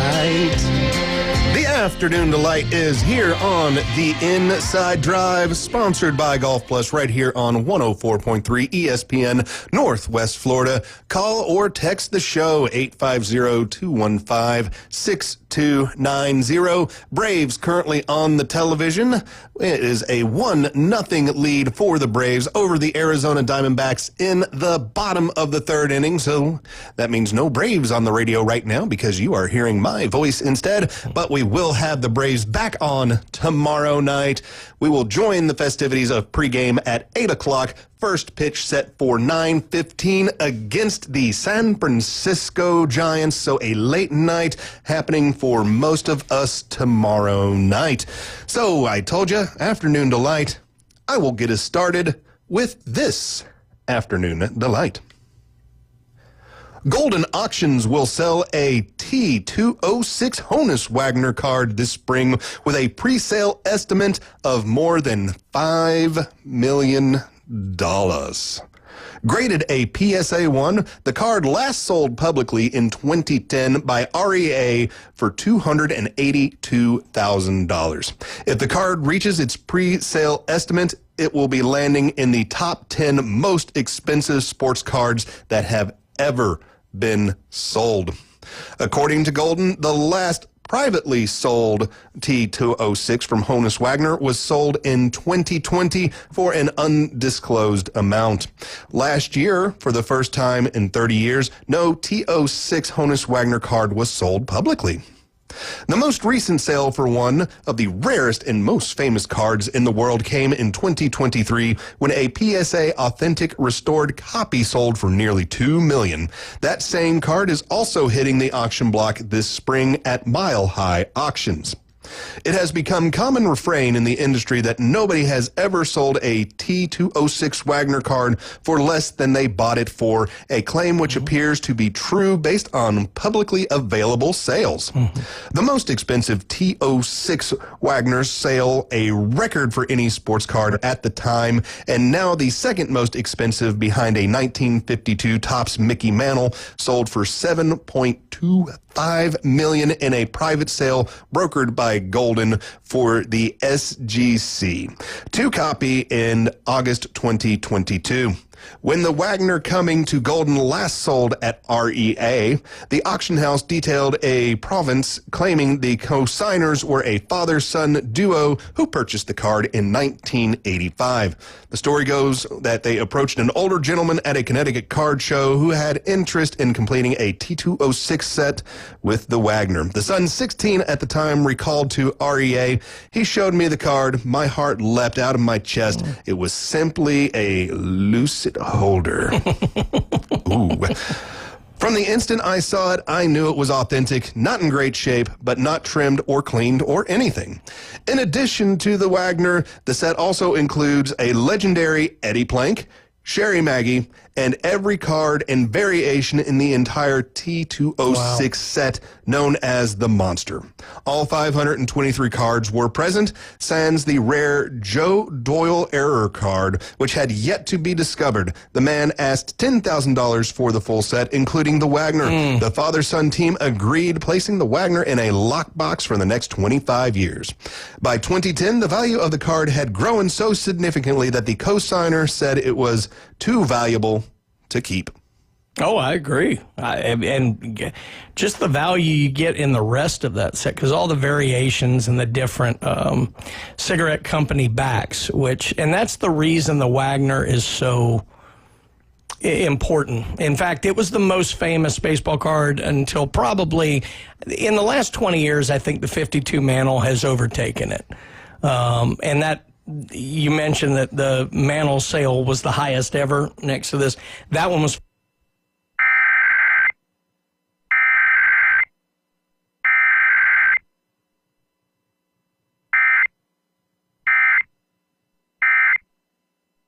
Wagner did not believe in tobacco use, smoking, anything like that. So once he found out they had cards with him on that, he demanded they stop. And so there are thought to be, and I think I'm right on this, 18 or 19 known still in existence. So there are not many. Not many at all. And so obviously, and none of them are in terribly great condition, which is okay when you have that few. which is why you see an SGC2 selling for that much on a scale of 10. That might be one of the highest or best condition ones out there. But yeah, extremely famous card. I remember hearing about this card in the late 80s selling for, I think at that time the record was like $280,000. I remember a guy who had bought one, and then famously after that, Bruce McNall, who was the owner of the Toronto Argonauts and the Los Angeles Kings in hockey, he was the one who brought Wayne Gretzky to L.A. He famously bought one, and I think at the time paid the most ever for it. So very famous card, very cool anytime a T206 Wagner moves, but yeah, that's what I've never had. I've actually never seen one live, but I'm hoping to do so soon. Do you think there are any still out in unopened either cigarette packs or cartons or anything like that? Because I've seen some of those cartons that could theoretically have it go for sale. Theoretically, the problem when you start getting into these, you start talking pre-World War I, it's less likely you're going to come across someone who's recently passed having them in a shoebox or something. That is more what's happening now with cards from the late 40s, early 50s. You're starting to see that. Somebody passes, they end up selling the house, they go through it, and up in the attic there's a shoebox and there's some, 48 Leaf and 51 Bowman and 52 Topps cards and things like that. So I can't say there's not. I say it's highly unlikely. I think you saw a lot of that in the 80s. Yes. Which is why a few surfaced in that time frame. But I would be very surprised if we come across any more like that. It's more likely someone has had it, known what they've had, but did not want to publicize that for fear of kidnapping, whatever, robbery, things like that. They're probably sitting in safety deposit boxes. But I doubt very seriously there's any that are generally unaccounted for. So we'll see. All right. Dave, you got any afternoon delights for us? You want me to keep going? Shaking the head. All right, I'll keep going. Coach, you got one for me? If not, just a weird one for our comic book fans out there. Marvel Entertainment has unveiled the Galactus popcorn vessel. There's going to be a movie theater bucket themed after the upcoming film, The Fantastic Four: First Steps, which I'm not a big comic book guy, but the one I did read a little bit when I was young was The Fantastic Four. I was more of a Fantastic Four fan than X-Men, which I'm not sure I love that, but it was just the way it was. But I am looking forward to the movie. And then Galactus, of course, known as the Eater of Worlds. Yep. A giant, massive, like I said, eater of world. And so they're going to have a big, giant Galactus head popcorn bucket. And they unveiled it yesterday using clips from the film and with the footage of the container. So for those of you popcorn aficionados during your movie theater experience, make sure you get the giant Galactus bucket head. So are they going to have that just for the people going to that movie? Or I don't know. I would imagine. So I don't know how they could. I mean, it's probably just part of a bundle that you would buy, but I doubt if you wanted to buy one and go see Remains of the Day or some nonsense, like that. Sorry if you're a fan of that. I doubt they would say no to you. But yeah, obviously I would expect 90% of the buys to be for people going in to watch the Fantastic Four. All right. By the way, which releases July 25th in theaters. There we go. Go see the movie if you're a fan. I remember reading the Fantastic Four a little bit when I was a kid, but I was more of an X-Man, Spider-Man kind of guy. But here we are, and I've sold most of my comic collection now throughout my life. That's how I got most of my left arm hockey sleeve that I have done on my body. So, yeah, didn't cost me a whole lot other than a comic book collection, which was fairly vast at the time. All right, my next story comes to us all the way from Florida. Volusia County, Florida. A Florida deputy resigned after being arrested and accused of driving a motorcycle on Interstate 4 with a fake tag on Saturday evening, according to the Volusia County Sheriff's Office.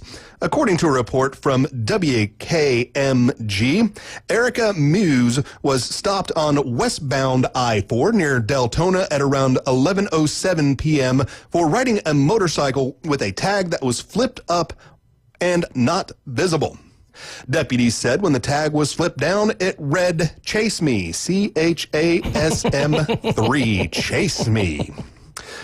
According to the release before the traffic stop, Musey who was a off-duty was involved in an earlier incident in Deltona.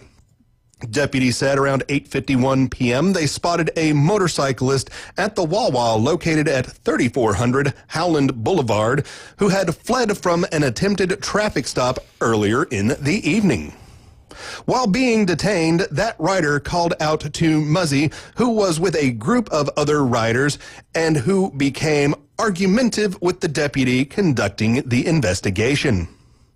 The unnamed motorcyclist was arrested and faces charges of fleeing or attempting to elude law enforcement and transported to the Velosa County Branch Jail with a bond of $2,500.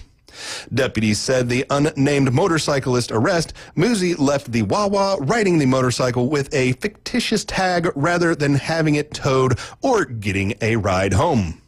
After being pulled over on I-4, Muzi was arrested and faces charges of possession of counterfeit license plate. She was transported to the Velosa County Jail and is on jail bond for $2,500.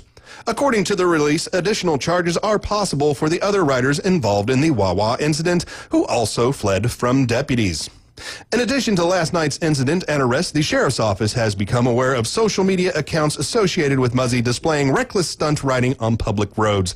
The sheriff's office also investigated that the conduct as part of an internal affairs investigation, the release read in part. Muzzy has been a deputy since 2021 and was most recently assigned to District 2 in the DeLand Northwest Velosa area, according to Sheriff's Office. Well, there we go. Sheriff's deputy running around, fake license plate, wanting the other cops to chase her. That's a wow one for me. Like you literally know what can happen to you. Like you're in a position where you most know what can happen to you. See, that's when Florida takes over more than law enforcement. Yeah. The Florida in you is more than the cop in you. Florida man. Yeah, that's like whatever a Florida man can. Having the angel and the demon on your shoulder or whatever, trying to dispute things. In her case, it was Florida man and law enforcement officer. Yeah, but that Florida man revving that motorcycle, that's pretty cool, though. Pretty cool. Not the one on my street that does it at 4 a.m. But you got a motorcyclist that you enjoy? I'm going to chop her up. You got to love it. That's what's one of the nice things about way out where I live. I don't get to hear anything like that. So apparently you have seen a Honus Wagner card. When did I see it? Dr. Sullivan had one hanging in his office in BG when you were a kid. I'm assuming Bowling Green. Yeah, in Bowling Green. All right. Doc Sullivan had one. I don't remember. I'm going to have to go find Doc Sullivan and tell him, hey, man, let me borrow your card. I'll bring it right back, I promise. I don't think he'll hand it to me. I really don't. All right, let's see. Got time for a few more. This one comes to us from the city of Chicago. Newly obtained video shows a DoorDash driver's attempt to deliver food to a customer at O'Hare International Airport last month not only breached perimeter security, but also failed to trigger an immediate response. The delivery driver in a red Hyundai Elantra is seen on airport surveillance video pulling up just behind the right end of a United Airlines wide-body jet parked at Terminal 1 Concourse C around midday on May 17th. The vehicle stopped to approach the airline for 20 seconds before pulling forward and then stopping alongside the jet. Baggage handlers noticed the driver and approached. However, it took nearly 10 minutes for a marked Chicago police officer vehicle to show up. It is unclear for the video whether police or airport security officers have approached the scene any sooner on foot. WAGN Investigates has learned the driver entered the restricted area through a security gate at the southeast corner of O'Hare, indicating he traveled a significant distance across the massive airfield without being stopped or raising any alarms. No guard was clearly visible, and he proceeded through the gate following instructions from his GPS coordinator in an aim to deliver the meal. The driver told police, according to the records obtained by WGN Investigations, police found the food order and a DoorDash receipt in the driver's car and released him without issuing any citations. The private security guard manning the perimeter checkpoint told police she didn't immediately report to the breach. The vehicle had been indeed driven through the post, to which she was regarded as a strange and unfamiliar. She told officers, according to the reports, she then closed the gate but made no attempt to contact the operator center or notify her direct supervisor. Following the incident, Chicago Department of Aviation leadership met with the contractor, Lincoln Security, to review what occurred and referred the matter to Transportation Security Administration for further investigations. Airport spokesman Kevin Bargness told WGN Investigates the employee involved is no longer employed by Lincoln Security and the airport credentials have been terminated by the CDA. A DoorDash spokesman did not answer a question about whether the driver is still delivering food for the company. That's pretty good, man. Usually they keep the airports like a little more locked down than that one. I don't blame the driver because, number one, we've taught them to be wholly reliant on GPS. That's why I knew it had to be GPS. So, I mean, obviously the gate being open is the issue. Beyond that, they've got to get with these GPS companies and make certain roads off limits to general automobile travel. Because I guarantee you, they're just sitting there following their GPS and, oh, yeah, go through this gate in this restricted area and this. I mean, it's a wonder they didn't pull up in the jet wash of a jet taking off. I'm surprised it didn't like cross, one of the landing strips and just, smash. Yeah. Because, I mean, that airplane ain't going to really stop too quick, It's an all-way stop. I got the right of way. I mean, come on. It's the absurd. I mean, the reason, GPS will send you some crazy places if you're not careful. You got to be a little careful with it. But yeah, that's that one takes the cake on terms of GPS sending you into a bad spot. So. Well, I mean, the thing is you've got to complete that delivery if you want your paycheck. That's right. So guess what? I'm delivering this to that airport. I mean, how do you get it to the guy that's sitting on the plane, though, after that point? I mean, I guess you could, go up to, where the thing that comes out of the airport, where you walk down in. They got stairs that you can go up it. I guess you could walk up the stairs and, There's a lot wrong find the little, stewardess standing at the door that's greeting you and go, hi, I got a delivery for 17G. Why are you door dashing an airport anyway? All they have is restaurants in them.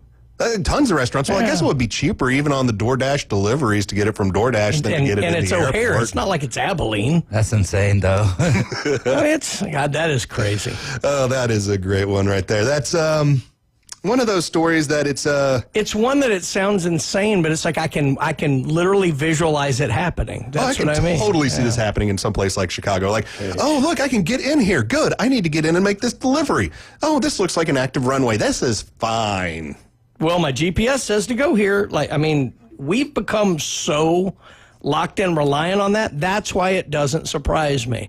It's like it doesn't matter what my eyes see. My GPS says this. I'm following it. I've gotten some directions from GPS where I look at it and go, I don't think I want to turn down that one-lane road that's not paved, that's really, really dark with the guy playing. I had it in New Orleans last weekend. I trusted my eyes more than GPS, and I got home. You didn't go down to the 9th Ward? No, I did not. Oh, man, that's a beautiful place to go. Beautiful, beautiful place to go. Dave, you got any good GPS stories for us? No, not off the top of my head. I don't have any. You a heavy user of it? Yeah. Actually, I am.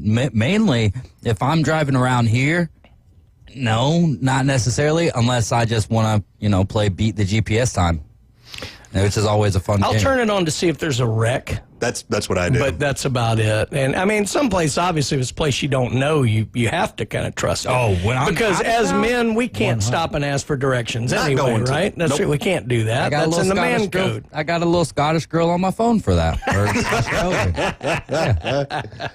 They use whatever voice comes with it. I need to change it to something interesting like Homer or Darth Vader. I was going to say, they allow you to do stuff, with, the one that I heard that was the funniest was the Cartman from South Park. Oh, my God. I love Cartman telling me where to go. Turn, idiot! You guys, turn, you guys. Yeah, that's a pretty good one, bro. All right, so when we come back, we will talk our Major League Baseball All-Star predictions. I'll make my predictions, and the guys will make theirs as well if they want to join in on the fun. You are listening to the Inside Drive right here on ESPN Northwest Florida, 104.3 on your radio dial. All right, guys, be back.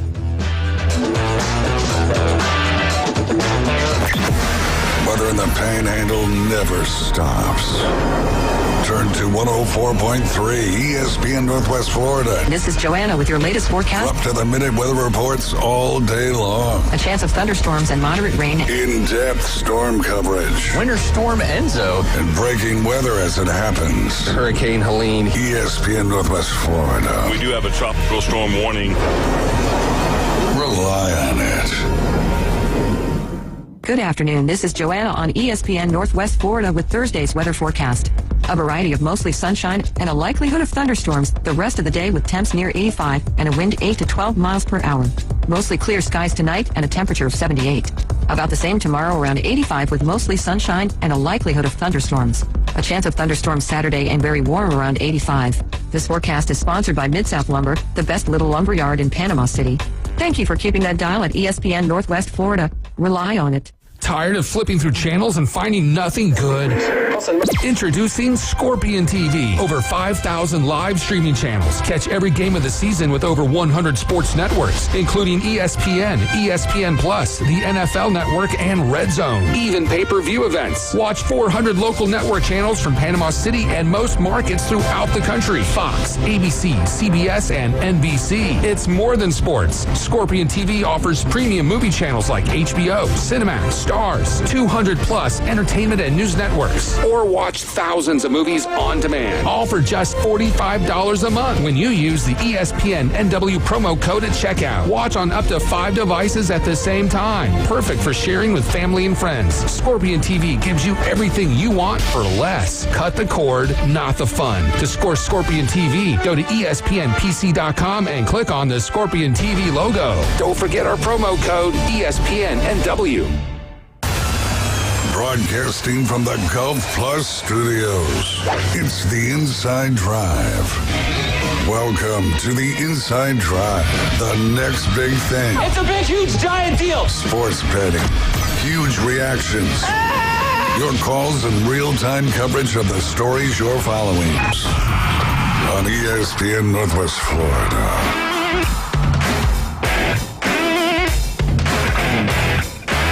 ESPN Northwest Florida is where you are, 104.3 on your radio dial. This is the Inside Drive, sponsored by Golf Plus. And if you need any golfing accessories, need any golfing gear, or if you just want to talk some golf, go visit the golf shop at Golf Plus at the shops at Edgewater and also up there in Dothan, Alabama, right off of Montgomery Highway. James Fife here in the captain's chair. We got Coach Brian Haddad with us and David Hayes with us, and at the back hitting the buttons, making it happen, because without him, we ain't going out to the wide world. I am just here talking to myself and these guys. All right, Braves update. Braves are taking on the Arizona Diamondbacks. This game happening in Atlanta. We are in the top of the fourth inning. Braves have a 6-3 lead over the Diamondbacks. Diamondbacks currently do have runners on the bags, runners at first, runners at second, and nobody out. We still got Holmes out there throwing the ball. He has 62 pitches on the day so far. So hopefully the Braves can hold on to this lead and get us another W, get us closer back to 500, get us closer back to where they can be into that playoff hunt, because we still have not made it to the All-Star break yet, which is a time when people start really looking at the standings, is after the All-Star break. Kind of before the All-Star break, we'll look at it, we'll pay attention to it, but we don't read it, digest it, and cry over it as much before the All-Star break as we do after the All-Star break. But the All-Star break coming up here in the next about 5 to 6 weeks. So All-Star voting will be opening up here pretty soon for us fans out there to let Major League Baseball know who we like and who we would like to see playing in the All-Star game this year, which I do believe is taking place in Atlanta, correct? Correctamundo, sir. Ah, there we go. All right, so I have made my predictions, or I have made my stabs at who I would like to see in the All-Star game this year. Let's start off in the American League, because I'm much more of a National League kind of guy. So let's go ahead, get the American League out of the way. So the American League, my catcher, for the American League, I am going to go with the Seattle Mariners and Cal Raleigh. He has absolutely been blistering that ball, making it fly out of all of these Major League Baseball stadiums. I agree, and he's got the coolest nickname in sports, the Big Dumper. Did you see his bobblehead? I did not. So the Mariners did a bobblehead, and so it's him, but the front of the bobblehead is actually the backside of the bobblehead. So his face is facing away from you, and the dumper is facing you. Oh, and another reason we need to vote for him is, where did he play his college ball? Where did he play his college Florida ball? State University. There we go. So, hey. They be putting some good catches in the league, don't they? They do indeed. They do indeed. Dave, who you got? Oh, man, I'm really trying to make an argument for it to not be Cal Raleigh just because that's how good he is this year. And I'm looking at a couple of fellas, but there's no one else that's really on the same playing field here. You can go to Detroit, where Dylan Dingler is hitting 296, 6 home runs, 26 RBIs, but then you go back down, you look at Cal Raleigh, 264, 23 homers, 46 RBIs. I'm putting the star next to Cal Raleigh's name. Yeah, he is looking really good right now, and so that's why I got him there. Let's head on over to first base. We'll just go around the infield from here. I am going to go to Detroit. Spencer Torkelson for my first baseman for the American League team. The only reason I'm a little bit suspect on that, I do think hitting for average does matter. Apparently, no one else agrees with that. So if you look at Goldie's had a pretty good year for the Yanks and Jonathan Aranda for the Rays. But it's hard. Nobody who's hitting, over 300 is close enough in any of the power stats. I think you can make a case for Tyler Soderstrom for the Athletics of Nowhere. But just for argument's sake, I think I'll agree with you. I'll go on and take Torkelson. He's been pretty good the first third of the season here. David Hayes. Man, I'm actually stuck between Jonathan Aranda out of Tampa and Paul Goldschmidt for the reasons that Coach Haddad was bringing up there. And I'm going to go with Jonathan Aranda. Yeah. Look, Spencer Torkelson, 14 home runs, 42 RBIs. The OPS sitting at 836. But Jonathan Aranda, Rays players aren't going to get a whole ton of love either. And that's kind of what this particular voting segment is all about. So let's go Jonathan Aranda. Mm-hmm. All right, let's move on to the second baseman. For me, I have Brandon Lau from the Tampa Bay Rays coming in with 12 home runs, batting a .251, 15 walks, 62 strikeouts, but 33 RBIs, so he is driving the dudes in. I think just one of the weakest positions in baseball. Yeah. The second base in the American League. There's not a lot of great candidates here. Just statistically, Brandon Lowe is by far and away going to be the guy to pick. My heart wants to see Jackson Holliday in there just because I think he can be a star eventually. But, I'll take Brandon Lowe here. All right, I'll go with the second baseman that used to be a New York Yankee, but doing some good things right now for the Detroit Tigers, in Gleyber Torres. All right, we like it. 275. And I think this works because you had a Ray at first and a Tiger at second, and I'm doing the opposite. Yeah, there you go. So that works. Yep. Moving on into... I think James did the same thing too, right? I did, first baseman, you had Spencer Torkelson. Yeah, so I went Detroit, Tampa right there. So right side of the infield, we're all agreeing at least on the teams. Well, all right, third base now. Kind of tough for me. I really like Junior Caminero, but I just think it's Jose Ramirez. He's getting enough home runs, 13 home runs, 29 RBIs, but that .327 batting average and an OPS of .932, that's pretty ballin'.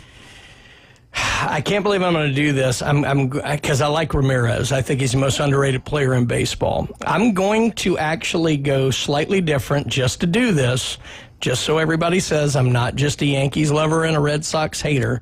I'm going to put Alex Bregman on here. Another good one. Not hitting quite as good. Anyways, so. Yeah, well, fair enough. But you're talking about the guy. Yeah, no doubt. 299 average, 938 OPS. Same home runs. He does have 6 more RBIs, so not hitting quite as well, but good enough for me. The fact anybody hitting around 300 nowadays gets my eye. So I'll put Bregman on here just to be different. All right. I'm actually going to go... I was going to go Bobby Witt Jr. we're on third base, right? Yes, third base. Okay, I'm already ahead of the shortstops right now. I got to go Jose Ramirez. All right. Go, Jose. I'll move into shortstop, and I will say what Dave just said. Bobby Witt Jr. from the Kansas City Royals. 287 batting average, 20 stolen bases, only caught 5 times. 35 runs batted in while only having 7 home runs. So he is moving the guys around the bag. Just statistically, the one that's jumping out to me is Jeremy Pena. Oh. And I hate putting anybody from the Astros on, but look, I mean, he's played 61 games. He's got 9 home runs, 30 RBIs. He's batting .312, .855 OPS. I love his line. I'm going to put Pena on here. Well, we're going to go with 3 different guys. I'm going to go Viva Sacramento. Let's go Jacob Wilson. Yeah, the craziest batting a great year. Yeah. 358, 7 shots, 33 ribbies, and OPS of 904. Yep. Moving on into the outfield, we'll just divide it by left, center, right, or you can just go 3 outfielders, however you guys feel. I am going to go with left field. I am going to go with the Detroit Tigers and Riley Green, a 283, 13 home runs, 42 RBIs on the season. Only kind of knock that I got on him is he is striking out a lot with 78 strikeouts. I love Stephen Kwan. He just doesn't have the power numbers with the Guardians, so I'm going to agree. I'm going to take Riley Green here. All right, so we're just doing one at a time right now. Yeah. All right, so let me go with Coach Haddad used him at first base, but he's been playing more outfield lately. I'll go with Tyler Soderstrom. Yep. All right, we'll take it. Moving on to our next outfielder, I am going to move into the center field position. It was kind of tough for me. Nobody in the American League really standing out to me as being the best center fielder. So I'm just going to go with the fastest guy out there in Byron Buxton. I'm really torn here because my Yankee, Trent Grisham's leading in home runs for all center fielders. But, I'm really leaning toward Buxton as well. I'm going to take Byron Buxton as well. My next one, I'm not really going by position right here, but I guess I would have this particular player playing right field. I'd have Soderstrom in left field. Let's go Aaron Judge. There we go. Can't keep him off the list. No, you can't keep him off. No, you cannot keep him off the list because I'm moving into right field now. And right field, it's got to be Aaron Judge. Yeah. Anybody else is foolish. Who's your other outfielder? Got one more outfielder to go, Dave. All right. Man, this last one is going to be a little bit tougher. You can make the argument for Mike Trout as you always could. Big name in Julio Rodriguez, but I'm going to go to the Detroit Tigers here, and I'll go with you went with Riley Green, so I'll go with Kerry Carpenter. Yeah. All right, like it. Having a good year as well. Moving on into a DH spot. I did pick a DH. You guys can pick any other player that you want, but I went with Ryan O'Hearn of the Baltimore Orioles, coming out with a 328 average, a 940 OPS. I mean, that's some great numbers. He's getting on bag. He's making contact. Not getting a whole lot of home runs, only 9 on the season. But his walk-to-strikeout ratio, 24 walks to 33 strikeouts. So he's pretty even on that for what we live in this day and age. One of the few players for the Orioles actually doing anything good at all this year.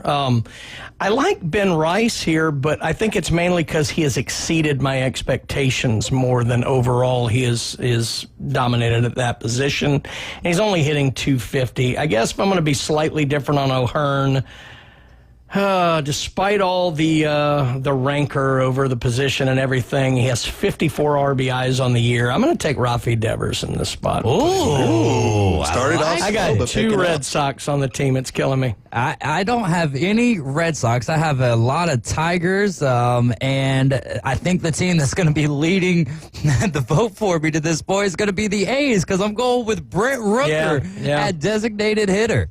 I don't hate it. I don't hate it at all because he is actually playing pretty well out there in, almost said Oakland, but California. Let's just say California. Okay, let's move on to the pitching staff. We're just going to do let's just do a starter and a closer. My starter, I will go to Boston. Give me Garrett Crochet having a 198 ERA and has a average of 203 against the batters, a whip of 1.06, but here's the numbers I like. 101 strikeouts to 26 walks. So many different stats you can go with in the pitcher. I'm going to take Max Fried. I've been so impressed with what he's done this year. 7-1 on the year, 1.92 ERA, 101 strikeouts on the year. I just think he's been phenomenal. So I'll go with Max Fried to start. Man, he's not even the best pitcher on the Yankees this year. I love what he's done, though. I'm really stuck here between. I'm going to go with the top dog, AL Cy Young winner from last year, having a great year. Slow start for him, but 99 strikeouts to this point. Tariq Skubal. Yeah, dude is good.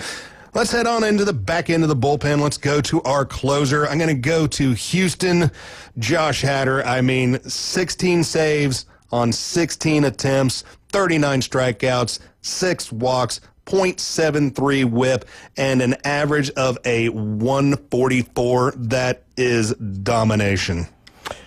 Yeah, you can make a case for Munoz or Estevez here, certainly. They've had a few blown saves, but I'm going to go with you on Hader. I love a guy who's 100%. So 16 for 16, give me that all day long. Man, I'll go with the closer with the most saves, tied for the most saves right now, Carlos Estevez out of Kansas City. Well, let's move on into our National League. We'll start at the catcher's position. I am going to take Will Smith of the Los Angeles Dodgers, a .323 batting average, a .920 OPS, 31 walks, 33 strikeouts. That is just about as even as you can get in this day and age. 49 appearances, though, so he's not made a whole lot of appearances, but he's been playing enough that he deserves to get in, I do believe. In one of the historically worst baseball seasons in history, I'm going to give him a bright sliver of hope. I'm going to take the Colorado Rockies' Hunter Goodman. There you go. I'm going to put him on the team. I like that one. It's probably the only Rocky that can make it, but he has been having an outstanding year. Quite possibly the reason why they swept the Marlins, right? I'll go with the Dodgers catcher, though, Will Smith, hitting at .323, 5 home runs, 31 RBIs, and the OPS at .920. I hate it, but Will Smith. First baseman now. This one's pretty easy for me. It's a guy named Freddie Freeman. Yeah. It's hard to argue with a guy hitting .363. You can make a very strong case for Pete Alonso. I think he's had a great year for the Mets, but I'm going to go Freddie as well.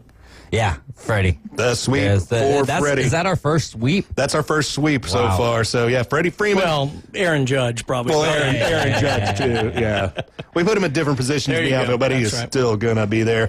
Second baseman for the National League. I had a tough time deciding between Nico Horner and my Cubs. I really wanted to pick him, but Brendan Donovan has just been playing lights out there at second base. A .321, 4 home runs, 24 RBIs, 3 stolen bases, only caught once, 19 walks, 28 strikeouts. Obviously, statistically, Marte stands out. Yeah. And then Tommy Edman got off to a great start, but he's settled since.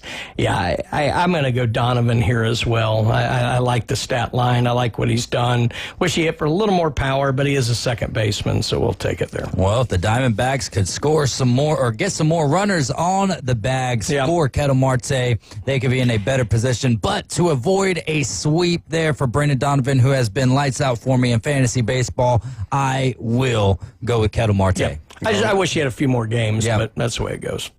On to the third base position. Hot corner, I got Manny Machado, a .314 average, 8 stolen bases, 7 home runs, 29 RBIs, 70 hits on the season. He's the only guy hitting over 300. No, there's Ahmad Rosario down there. Hey, way down there. Way down there. I'm going to let the homerism come out. I'm putting a Bravo on there. I'm giving Austin Riley the nod at third base. 10 home runs, 34 RBIs. He is hitting .272, so not so far down the list, but I want to see Austin on the team, so I'm putting him on there. How about Eugenio Suarez? I'm not going to go with him, but he had a 4 home run game against the Braves earlier in the season, and then last night, despite the loss for the Braves, he struck out 4 times as well. I wonder how many times that's been achieved. Brian, you stole my thunder a little bit. I'm also going to go with Austin Riley because that's about the only place I can find where a Atlanta Brave actually belongs. On to the shortstop position. I had to kind of debate with this one. I didn't see anybody that I really loved, and I didn't see anybody that I really hated. But I'll go with the veteran for the Mets, Francisco Lindor, with his 14 home runs, 36 RBIs. Just a 279 on the batting average, but that ain't bad. The slugging percentage, 490, so best slug out of a shortstop. And you usually don't get shortstops with high slugs. There's a lot of shortstops putting up, good numbers here. I mean, you've got Mookie out there as a star. Trey Turner's batting 300. Ellie is a superstar, and he's exactly the kind of guy you want in this game just for, eyeballs. But, yeah, I think if we're basing it on their play, I think Frankie Lindor is the way to go. Yeah, there is that. But I'm going for excitement here. I'm not going to go former Brave Dansby Swanson, who's hitting 240, 11 big bombs, and 34 RBIs. But I'll go with Ellie De La Cruz just for the excitement factor. Wish he didn't strike out as much. That would help that OPS out a little bit and bring that average up some. But go with the exciting Ellie De La Cruz. Let's move into the outfield. My first outfielder, left fielder, James Wood of the Washington Nationals, a 283, a OPS of 940, a slug of 561, 16 home runs, 45 RBIs, 16 doubles, 65 hits on the year, and 9 stolen bases. 100% agree. Establishing himself one of the best young players in the game. As Family Guy said, I've got James Wood. I am going to go with Pete Crow Armstrong as my first pick here for the National League outfield. I like it. We'll move on to our next outfielder. Mine's going to be a center fielder, and it will be PCA from the Chicago Cubs. 15 home runs, 51 RBIs, just crazy. 21 stolen bases, only caught 3 times. 276 with an 866 OPS, a 552 slug. I want to be different and take O'Neal Cruz here because I really like him as a player. But I'm going to go PCA. He's been so good.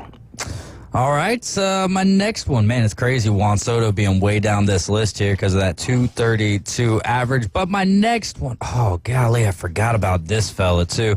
All right, so I'm stuck between Jackson Merrill out of San Diego and Andy, Pages? Yep. For the Dodgers.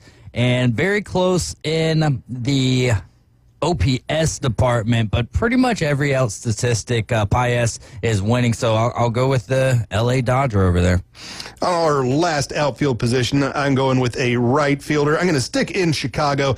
I am taking Kyle Tucker, 283 average, 16 stolen bases, only caught stealing once. I love this line right here. 40 walks, 32 strikeouts. Carroll's hit 18 home runs, but he's batting 258. Tucker, only 12 home runs, but he's batting 283. So I'm going to split the middle, and I'm going to take old HGH himself. I'm going to take Fernando Tatis Jr. and put him in right field. 13 homers on the year, 12 stolen bases, hitting 273, OPS 830. You could go with any of those three, and I'd be happy, but I'll take Tatis to be different. You know what? It's my vote. They're playing in Atlanta. Ronald Acuna Jr. has been hot as all get out since he has been back. He's the top player on this list. I don't know if they have any importance or if it's just seems to be alphabetical order there, so I'll go with that. But I'm going Ronald Acuna Jr. Moving on to the DH position in the National League. Super easy for me. Yep. It's a guy named Ohtani. Yep, same here. Shohei Ohtani. Dave, you going to finish the Ohtani run? Man, do I want to go Homer here? Or you know what? Let's go Seiya Suzuki. All right. Seiya. 14 home runs on the season, 53 RBI. Honorable mention to Christian Yelich, though. Yeah, we'll take it. On to the pitching side of things. So let's go with our starting pitchers first. I think he's one of the better pitchers out there, and I love watching the kid pitch. I think I could probably take some other people over him, but give me Paul Skeens. I think he's the best pitcher in the National League. I kind of want to take Kodai Senga because I love his ERA. Yamamoto got off to a great start. He's settled a little bit lately, but I'm going star power here. Give me Skeens. Hometown All-Star game, go Chris Sale. He's turned it on. He's second in strikeouts, sitting at 3-4. That's not beautiful, but the ERA is sub-3. So, yeah, we'll go with Chris Sale. Closing pitcher time for me, it is going to be the San Diego Padres. Robert Suarez, 19 saves on 21 tries, an average on the batters at 143, a whip of .77. I agree. I think statistically he stands out above everybody else. ERA under 2. He's only blown 2 saves. I'm going Suarez as well. Yeah. Man, former Philly. That just it just at least he's a former one. Yeah, there you go.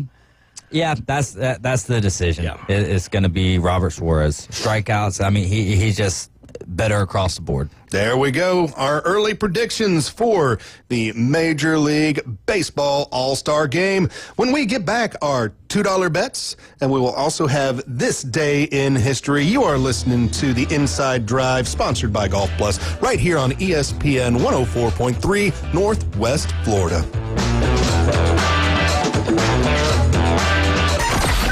Mornings on ESPN Northwest Florida just got unsportsmanlike.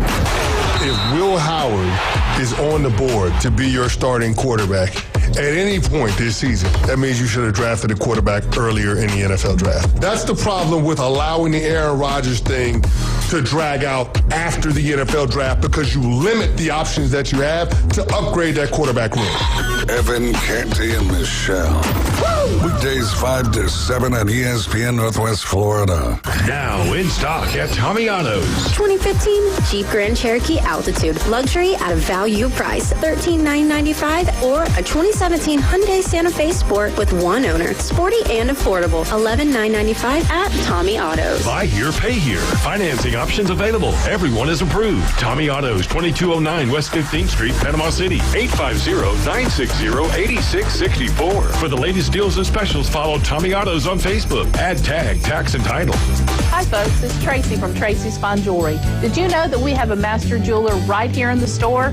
That's right. She has over 20 years experience in the art of repairing jewelry. Most repairs are done within a week, so don't send your jewelry off for 6 weeks. Bring it to us at Tracy's Fine Jewelry. We size rings and solder chains. We can reset your diamond into a new setting and even custom design. You'll get your jewelry back quickly and looking as good as new. Tracy's Fine Jewelry, Bay County's trusted jeweler for over 50 years. Are you looking for a place to take a leak? Do you have a truck, tractor, or other hydraulic equipment leaking or not performing as it should? At Reliable Hydraulic Solutions, we can get you back to work. Do you have a busted or leaking hose? Hydraulic cylinder or pump needing repair? If competitive pricing and a quick turnaround are what matter to your business, come see us at Reliable Hydraulic Solutions. Or you can give us a call at 850-326-3000. Reliable Hydraulic Solutions, 6840 Highway 77 in Southport. The best place in town to take a leak. Now back to the Inside Drive, live and local from the Gulf Plus studios. This is not for the casual fan. This is for the warriors. This is for the legends. We came, we saw, we kicked its ass. It's the Inside Drive with Ryan Mulvey on ESPN Northwest Florida.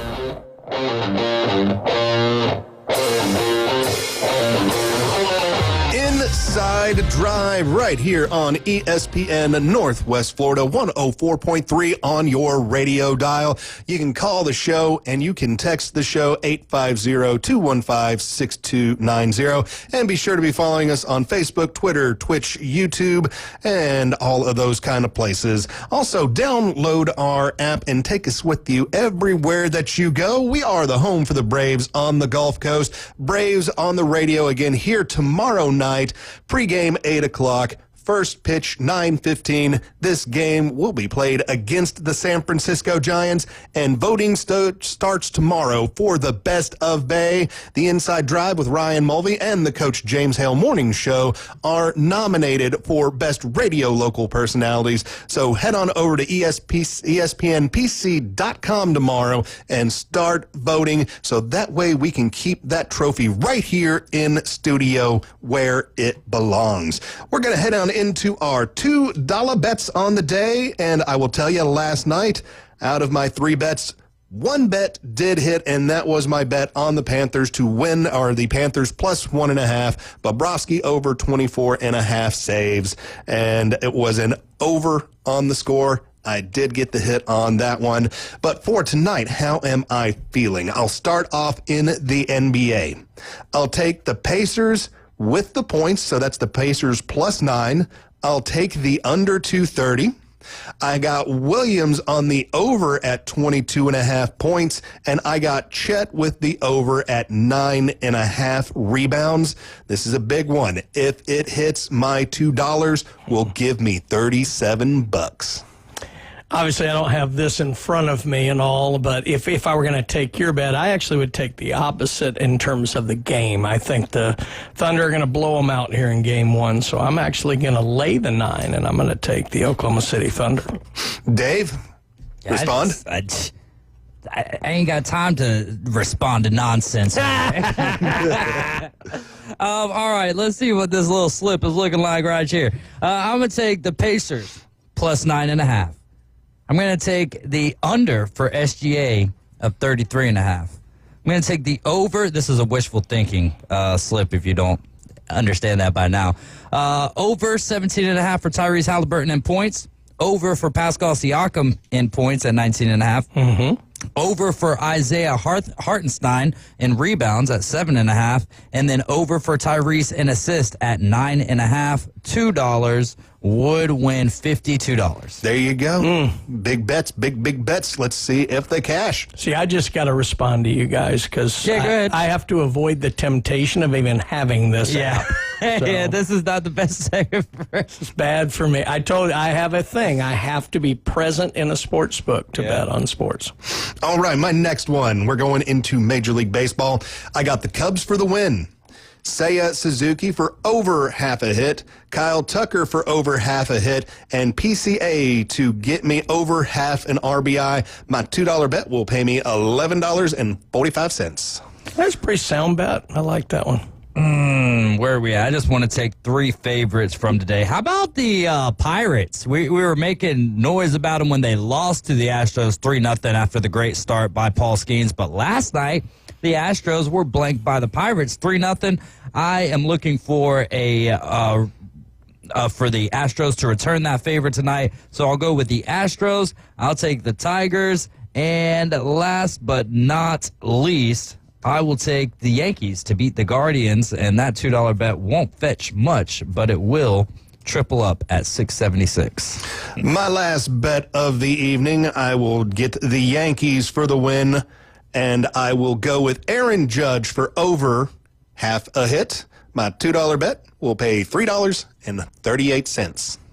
Oh, man, this is tough here. All right, I'm going to go to the Cubs and the Nationals. I'll take PCA for a hit. I'll take CJ Abrams for a hit, and I'll take Seiya Suzuki for a hit. Who else do we? Let's just keep on going. How many runs do you think they score today? As both teams, the Cubs and the Nationals. We looking at over or under 9.5? Ooh, that one's tough. I might go on the over on that one. All right. Well, then I'm going to take the over and that to solidify it. And that'll be $2 to win $7.50. Austin Riley has just donated a ball to the left field bleachers. The Braves now up 7-3 over the Arizona Diamondbacks. Here in the bottom of the 5th, we got Matt Olson to the plate. Nobody on bases because, well, there was just a home run, so that guarantees you that nobody is on base. Moving on into this day in sports history. It is June 5th, Thursday. This day, 1937, War Admiral, ridden by Charles Kurtzinger, wins the Triple Crown with a 3-length victory over Scene Shifter in the Belmont Stakes. Great horse. This day, 1961, the newly formed American Basketball League adopts the 3-point rule. By the way, real quick, we glanced over it. War Admiral, probably more famously known by people today as the horse that lost the match race. Yes. To Seabiscuit. Yes. I don't know why Secretariat was in my head. Seabiscuit, so. And on this day, 1985, Steve Coffin wins the Epsom Derby aboard Slip Anchor and became the only American jockey to win both the English Derby and the Kentucky Derby. Coffin had ridden Affirmed to victory in 1978 at the Kentucky Derby. Another Triple Crown winning horse. It's a good one. That's a good one. All right, some news coming in while we were sitting around talking. Rob Manfred, everybody loves that man, has announced that Major League Baseball will be proposing the automated ball strike system for 2026. Opinions, dudes. Opinions. Wait, what did you just say? Rob Manfred is proposing the automated ball strike system for 2026. We saw it in spring training this year. We've been using it in the minor leagues. Just to go along with his automatic ghost man rule or whatever he's doing. Basically. I don't like it. It reminds me of the Cyclops in tennis. I don't like that either. Look, I understand trying to take human subjectivity out of the thing, but there's an art to it. There's a game to it. I don't like it. I say you keep the umpires and you deal with it. Well, the other than Angel Hernandez. He's already done, too. So. And the umpires will still be out there because they still have other calls to make. And they'll make it. Right. And it's still just going to be a replay system. Yeah, it's a replay. You get 3 two. challenge. Oh, is it 2 challenges? You get 2. If you're right, you get to keep it. Replays have already slowed the game down too much. This is a little bit quicker. This is quicker than most. But no, I don't. I'm right there with Haddad, with Coach Haddad, that I would rather see the human element. As long as we can get it consistent. But again, man, there's going to be a lot of ebbs and flows with the introduction of a automated balls and strike system. And my opinion on this is Major League Baseball players make errors. Major League umpires make errors. Ooh. It's human element. I don't want to see Major League Baseball pitchers replaced by the, howitzer bot 5,000, to throw, 150-mile-an-hour fastballs. I don't want to see it. I want to see people out there, and people make mistakes. It's part of being human. All right, guys. It is that time again. Thank you guys so much for tuning in, hanging out with us here on The Inside Drive, sponsored by Golf Plus, ESPN 104.3 Northwest Florida. Thank you so much for tuning in, hanging out. Keep your stick on the ice.